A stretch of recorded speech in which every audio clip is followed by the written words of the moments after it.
Anyone who knows the seagull? Well, a big bird of prey on one of those heaps. The Climate Buffer Study Tour is organized by Natuurmonumenten on behalf of the Dutch Coalition of Natural Climate Buffers for Eurosite, the umbrella organization of site managers in Europe. For these colleagues, we have organized a tour of 3 days, of which 2 days we were visiting pilot projects in the field where we try to make a combination between biodiversity, nature management on one side, and climate change and climate adaptation on the other side.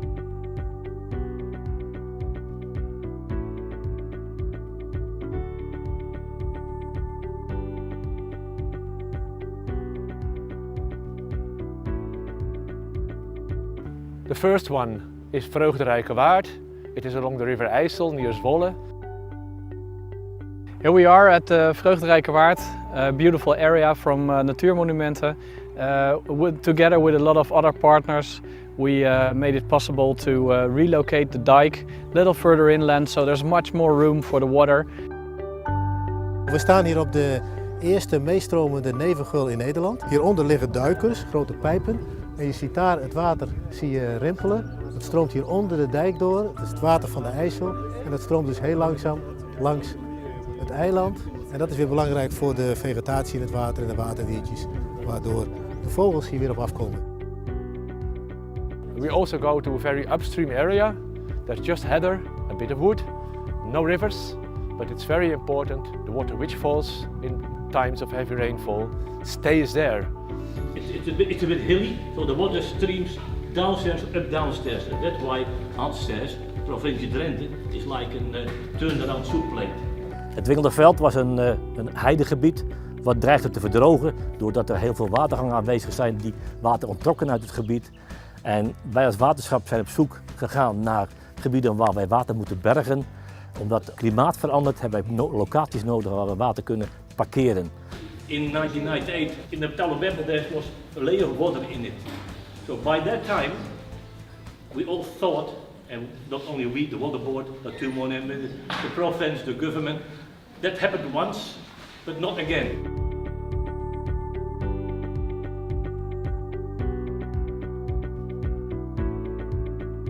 Lower in the system, near to the sea, there is a city of Groningen, which really coped with high water levels. A lot of damage in the years 1998 and 2012. And for that, we, together with the water board, we looked for a big area, 2,500 hectares, where the nature management organization wanted to create new marshland. We zijn hier aan het fietsen langs de onlanden en we laten de mensen zien hoe de moerasnatuur eruit ziet die we hier hebben kunnen organiseren dankzij de hoge waterstand en de waterbergingsfunctie. It's very nice for birds. And I like the relationship with the houses. You can see the bridge coming over here. If you manage a place properly, you can get people very close into wetlands, you know, without disturbing the wildlife.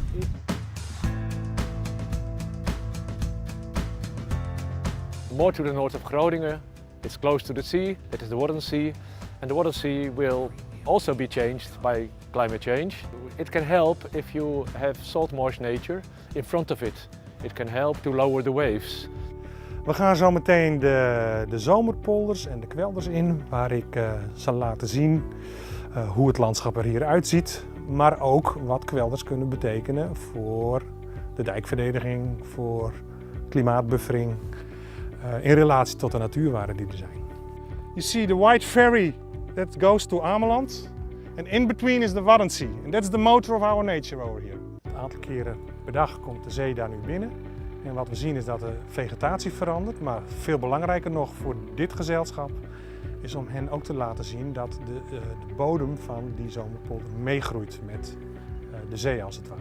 Interesting to tell is that about 500 meters into the sea there are a lot of mussel banks and cockle banks.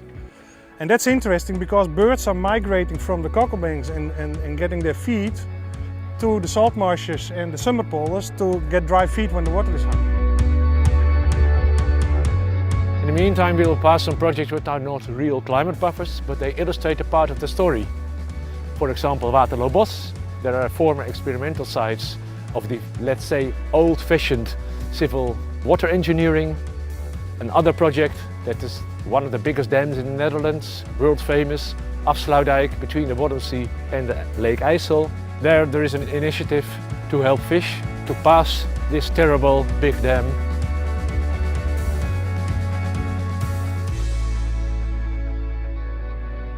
For me, the last few days have been absolutely fantastic to see how climate change, primarily around water, either too much or too little water, is considered and dealt with in the Netherlands. It was really interesting to see all the different kinds of managing sites. A very good sense of discussions just from the very beginning, very good one. I think I'm learning that a lot of what I do, or we do in England already, is in fact climate change buffering. And I hadn't really understood what was defined as climate change buffering before I came here. We will like to show that it's possible to use nature for climate adaptation. Droughts and high water levels and storms are part of climate change.